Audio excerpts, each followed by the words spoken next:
King Charles had prepared himself for difficult conversations, constitutional warnings, and even private criticism from his late mother.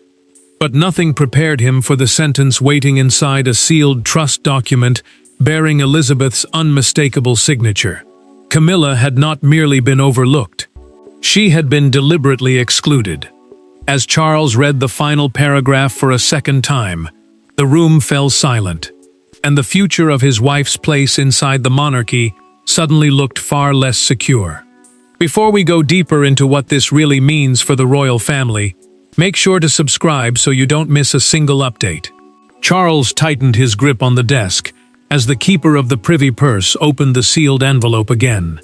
The official had been reviewing records at Windsor Castle when the file surfaced, marked for examination only after Elizabeth's death and the first financial review of the new reign. The keeper of the privy purse is the royal official responsible for overseeing the sovereign's private finances and household accounts. He read the central clause slowly, because its meaning was clear. The document was a private Crown Trust direction, signed by Queen Elizabeth II. A Crown Trust direction, in this story, is a binding instruction controlling who may influence protected royal assets held separately from personal property. It barred Camilla from becoming a beneficiary, trustee, advisor, signatory, or informal decision-maker. Charles asked the official to repeat the wording. He understood it, but could not accept how complete the restriction was.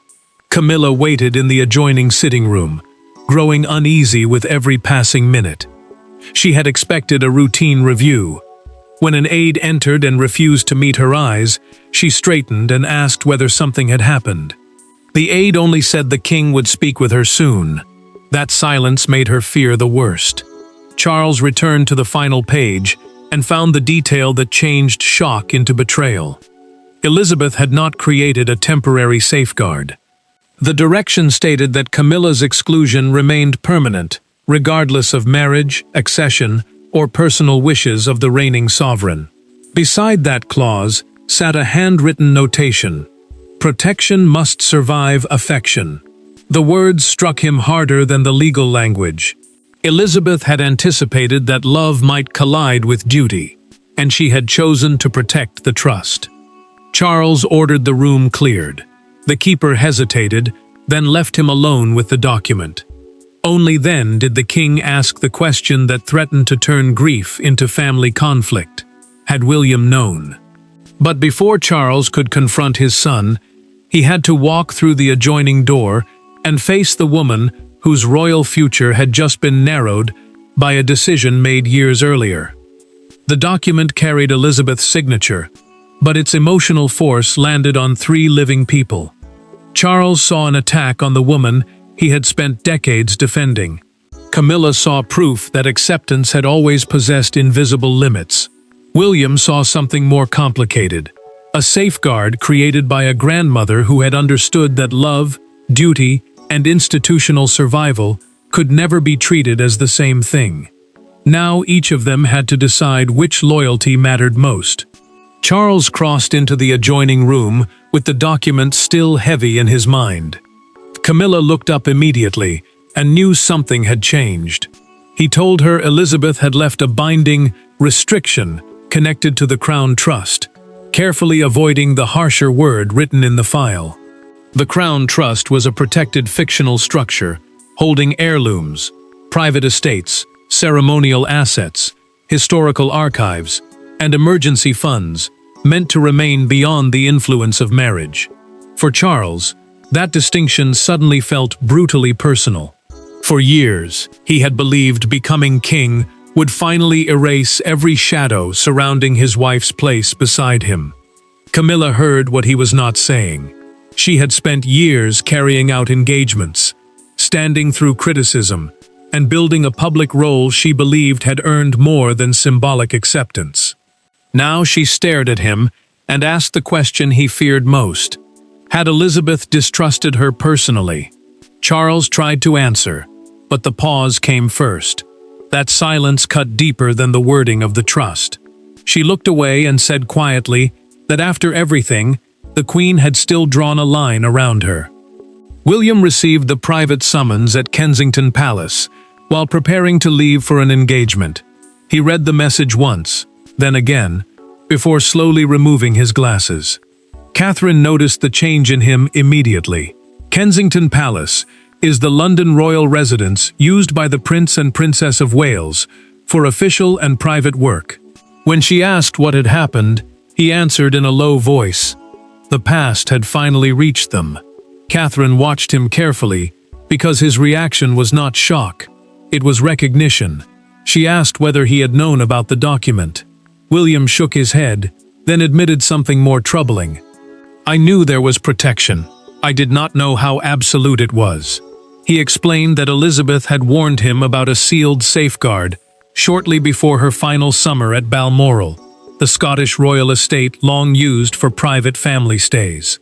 Charles learned of that conversation within the hour. The discovery changed everything. His mother had not only created the restriction, she had trusted William with knowledge she had withheld from her own son.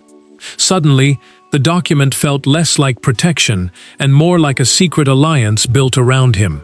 To understand why Elizabeth trusted William with a warning she withheld from Charles, the story must return to the single private encounter that transformed royal caution into an irreversible command.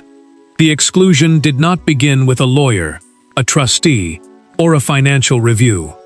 It began with one question asked behind a closed door at Sandringham in February 2005. The wedding had not yet taken place. The family was still negotiating titles, duties, and boundaries. Then Camilla raised the subject of future access to protected royal property, and Elizabeth's expression changed. Those present would later remember that moment as the instant caution became decision. Elizabeth had called the private meeting weeks before Charles and Camilla were due to marry. Sandringham was one of the monarch's private country estates, used for family gatherings and sensitive discussions away from the main palace machinery. The purpose was simple on paper: define Camilla's future role without disturbing property, money, and heirlooms reserved for the sovereign and the direct line of succession. Charles believed the conversation would bring clarity. The Queen believed it required limits. Camilla sat with the monarch, Charles, the private secretary, and a senior trust advisor. A private secretary is the senior aide who handles a royal figure's official correspondence, schedules, and confidential advice. William was not present, but Elizabeth had already decided that the future king might later need to understand whatever safeguards emerged from the meeting. No one in the room expected the turning point to come from a single question. Camilla asked whether becoming the future king's wife would allow her to review Crown Trust inventories and recommend how certain residences, jewels, and private funds were allocated. Silence followed. Charles immediately tried to soften the moment, describing the request as practical preparation for responsibilities she might one day carry. Elizabeth closed the folder in front of her. She told him that marriage did not transfer custodianship of the crown, the duty to protect assets held for the monarchy and future heirs. Camilla felt the correction land hard. She pushed her chair back and said she could not be expected to carry responsibility without access. Elizabeth answered with brutal calm. No such responsibility had been offered. Charles looked between them, realizing the discussion had moved beyond preparation. Something had broken. That evening, the Queen summoned the senior trust advisor alone. According to a signed, documented account he later preserved, she ordered a written direction preventing any future monarch from granting Camilla formal or informal influence over protected assets. She also instructed that William eventually be informed, not to humiliate Charles, but to make sure the safeguard survived emotional pressure after her death. Back in the present, Charles learned that the advisor had kept that account intact, including the exact exchange Camilla believed had vanished with Elizabeth. Armed with the record of that meeting, Charles summoned William and Camilla to Windsor, where grief, loyalty, and years of buried resentment were finally about to collide face to face. No aides were invited into the Oak Room. No secretaries were permitted to take notes. Charles stood beside the fireplace with Elizabeth's document in his hand, while Camilla sat rigidly near the window, and William remained by the closed door. 3 people entered, carrying different versions of loyalty.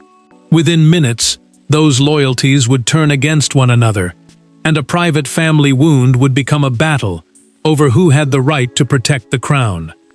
Charles placed the signed trust direction beside the documented Sandringham account and looked directly at his son. The Oak Room was being used for a private family confrontation, away from staff who might soften or reinterpret what was said. A trust direction is a binding instruction controlling protected assets and the people allowed to influence them. The king made clear that this was no longer only about legal wording. It was about why Elizabeth had created the restriction in the first place. William answered carefully. He said his grandmother had told him only that a safeguard existed, and that he might one day be required to defend it. She had not shown him the full document, or explained every clause before Charles became monarch. That distinction did little to calm his father. Charles accused him of allowing the family to believe Camilla's institutional position was settled while knowing a hidden barrier remained. The prince replied that he had given Elizabeth his word. Camilla turned toward William before Charles could answer. She asked whether he truly believed she would misuse royal property. He refused to turn the question into a personal attack. His duty, he said, was to uphold the protection the Queen had deliberately created. Camilla's expression hardened. To her, those words sounded painfully close to distrust, no matter how carefully he framed them. Charles finally lost control of the silence. He struck the document lightly against the table and said he would not allow a dead monarch to humiliate his living wife. William stepped forward. He told his father Elizabeth had been protecting the crown, not punishing a marriage. The words landed like a challenge. Then the prince revealed the detail Charles had not yet heard. Any attempt to amend the restriction would automatically transfer the matter to an independent panel of trustees, chaired by the direct heir. Trustees are people legally responsible for protecting assets, according to the trust's rules, even when powerful family members disagree. Camilla understood the danger immediately. A challenge would place William in formal judgment over her access and turn a private wound into an official test of trust. Charles ordered the trustees to Buckingham Palace the following morning. Yet when they arrived, the king discovered that Elizabeth's true power did not rest in one signature. She had built a structure designed to resist the sovereign himself. Charles entered the palace conference believing kingship would give him the final word. Instead, he found 5 empty chairs, a locked dispatch box, and a mechanism created precisely for the day a sovereign might place personal devotion above inherited duty. Elizabeth had not merely expressed a preference, she had built resistance into the trust itself. And as the explanation unfolded, Charles understood that his mother had anticipated his anger long before he felt it. Charles took the seat at the head of the table as the senior trustee opened the meeting. The Crown Trust, he explained, stood apart from the king's personal wealth and could not be changed by a private instruction, household order, or simple royal request. A trustee is someone legally responsible for protecting assets according to fixed rules, even when the person asking for change is the monarch. That distinction mattered, because the trust was built to survive personal pressure. The senior trustee then pointed to what Elizabeth had called the Successor Protection Clause. It required approval from the direct heir, the senior trustee, and an independent legal guardian before any excluded person could gain access. A legal guardian in this structure meant an outside authority, appointed to defend the trust's rules rather than family wishes. Charles listened without interrupting. Then he slowly removed his signet ring and placed it beside the document. Charles argued that Camilla had served the monarchy faithfully and endured years of public scrutiny. He said service should count for something. The trustee agreed that loyalty could earn honor, respect, and recognition, but it could not erase a binding boundary. The king's face tightened. For the first time, he was being forced to separate royal power from personal authority. The locked dispatch box changed the room again. Inside was a recorded statement from Elizabeth, preserved for the trustees, in case anyone tried to weaken the restrictions after her death. Her voice instructed them to resist pressure, even when it comes wearing the crown. The monarch had anticipated exactly this moment. Then came the deeper blow. Elizabeth named William as the person responsible for protecting the trust if Charles ever tried to use sovereign influence against it. The instruction had been recorded and formally witnessed, leaving no doubt about her intention. William entered only after the trustees called him. Charles looked at his son, but did not offer the chair beside him. The prince took the seat across the table instead, and the distance between them suddenly felt official. Camilla received the decision shortly afterward.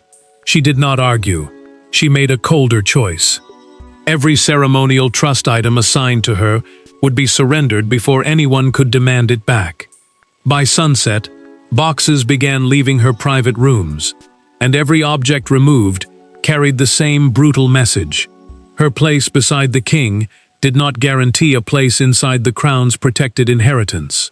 The fallout did not begin with a palace announcement. It began with empty spaces. A velvet case disappeared from a dressing table. A key was removed from a private ring. A handwritten inventory was placed beside a locked cabinet. Camilla had chosen to return the trust items herself, but the gesture offered no relief. With each object surrendered, she confronted the difference between standing beside a king and being accepted by the institution he represented. Camilla knew the restriction did not strip away everything. Her personal jewelry remained hers, her private property was untouched, and her public title and ordinary ceremonial duties continued. The Crown Trust, meaning the protected collection of royal assets held apart from personal ownership, was the only structure closed to her. Yet inside the household, that distinction offered little comfort. Staff had been ordered to review every trust-controlled object assigned to her, from historic brooches and archive keys to residence inventories and access credentials. Camilla sat alone at Clarence's house as an equerry arrived to collect a ceremonial diamond brooch. An equerry is a royal aide who assists with official and household duties. She watched the case close, then touched the empty space left on the velvet tray. "She never believed I belonged near any of it," she said quietly. The remark was later preserved in the aide's documented account of the collection. Charles arrived before the inventory was complete and immediately ordered the process stopped. Camilla refused. She told him she would not continue living among objects that had become evidence in a family argument. The king insisted he could challenge the restriction again, but she cut through his anger with one question. Was he fighting for her dignity, or because he could not accept that Elizabeth had placed a limit on him? Charles had no easy answer. His silence told her enough. Then one returned key created another problem. Palace staff discovered that it opened nothing currently assigned to Camilla. Records showed it had once belonged to a restricted archive, containing correspondence about the monarchy's future after Charles. An archive register, simply a formal record showing who is allowed access to stored historical material, revealed something even more disturbing. During Elizabeth's final year, she had transferred that access away from her son and toward William. Camilla understood what that meant. The trust restriction might not have been an isolated decision at all. It could have been one part of a wider transfer of confidence from one generation to the next. William soon requested a private meeting with her. No Charles, no lawyers, no trustees. The next evening, Camilla entered the small garden room at Windsor and found William waiting alone, carrying no file, no legal argument, and no protection from the truth they must finally say aloud. For the first time since the document was opened, there was no institution in the room. No trustee stood between them. No signature rested on the table. William and Camilla faced each other as two people bound to the same family by very different histories. She expected accusation. He expected resistance. Instead, the conversation turned on a painful truth neither Charles nor Elizabeth had ever been able to express without reopening the past. William had asked for the meeting because silence was becoming more dangerous than confrontation. Charles was beginning to see duty as betrayal, while Camilla was starting to read every restriction as proof of permanent rejection. The prince knew that if neither belief was challenged, the family would fracture around a document that had already caused enough damage. Camilla agreed to meet only if he spoke plainly. She wanted no constitutional phrases, no inherited responsibility, and no shield built from the wishes of the late queen. Camilla asked the question directly. Had Elizabeth excluded her because of Diana? William paused before answering.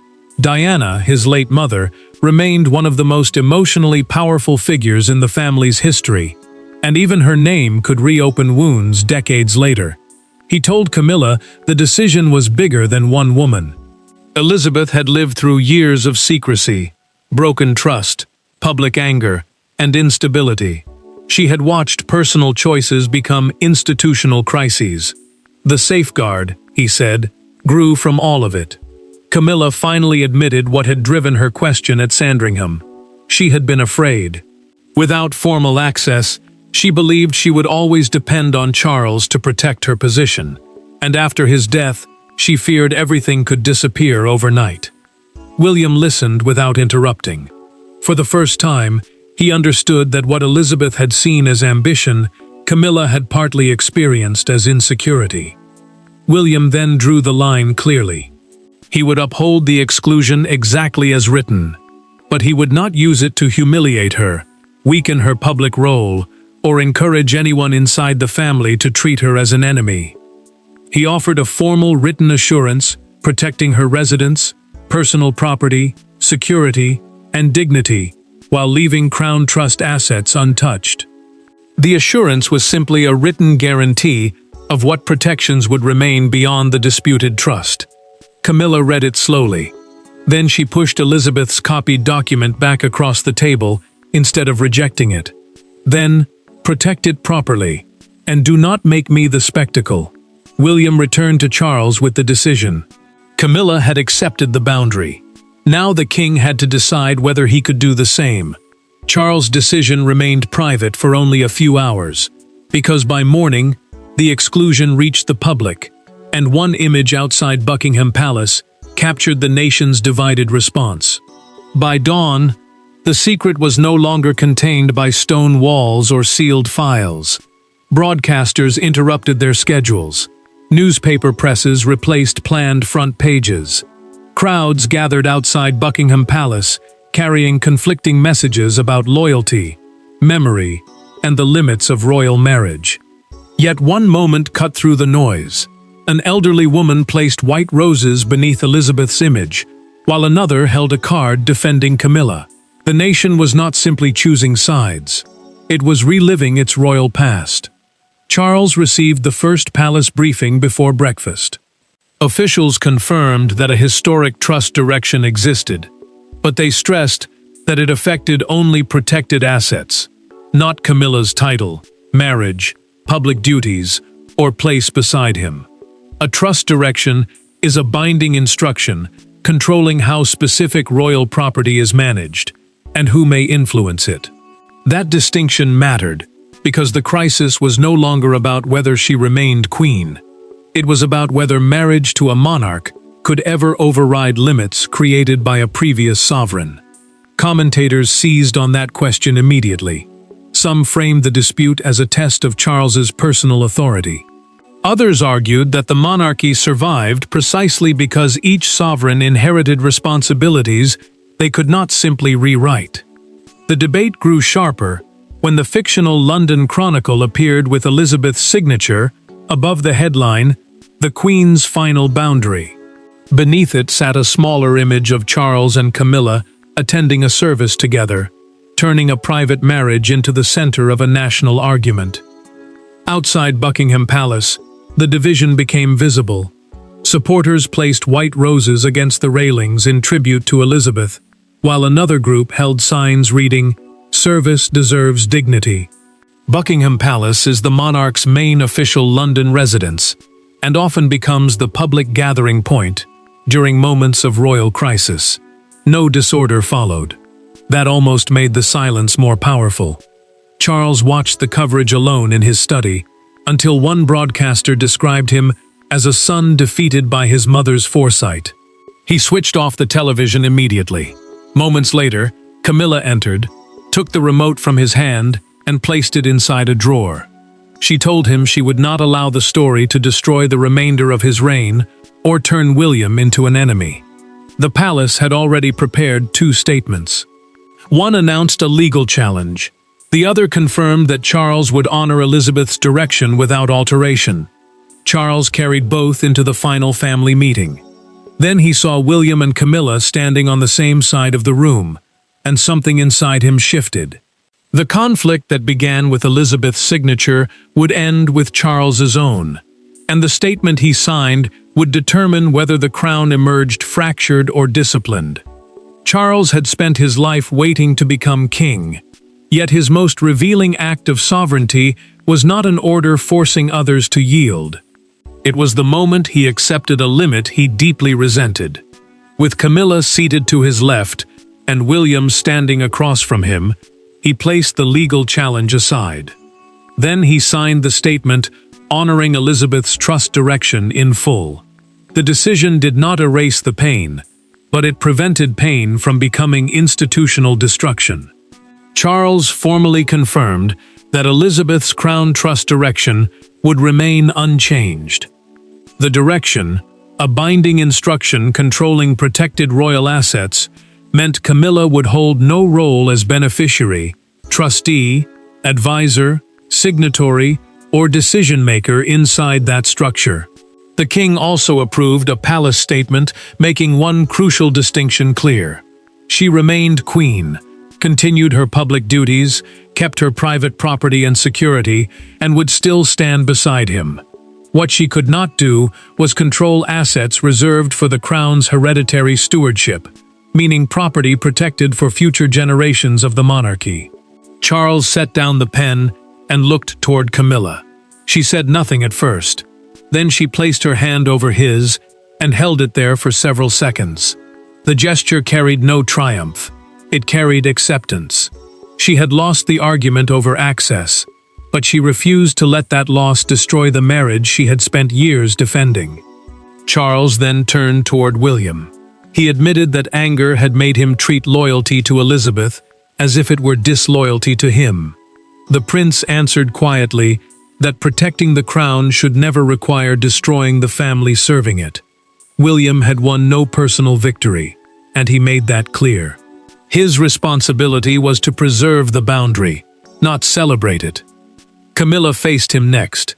She promised she would never ask him to weaken the trust in the future. William responded with a promise of his own. The exclusion would never become a weapon for punishment, humiliation, or revenge. The future king would defend Elizabeth's instruction, but he would also defend Camilla's dignity. Elizabeth's purpose was finally impossible to misunderstand. She had not created the trust to decide who deserved love or acceptance. She had created it so affection, marriage, grief, and pressure could never redirect protected assets away from generations still to come. Charles lost a measure of personal freedom, yet gained something more important: discipline. William accepted responsibility without triumph. Camilla accepted exclusion without surrendering her dignity. The secret document had delivered its final verdict. Elizabeth chose continuity above comfort, and Charles finally understood that kingship was not about removing every boundary. Sometimes, it was about having the strength to honor one.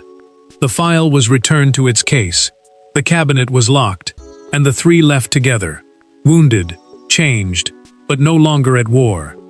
Elizabeth's boundary remained, Camilla's dignity survived, William's duty was confirmed, and Charles chose the crown without abandoning the woman beside him. Thanks for watching. Please don't forget to like and subscribe, and we will see you in next one.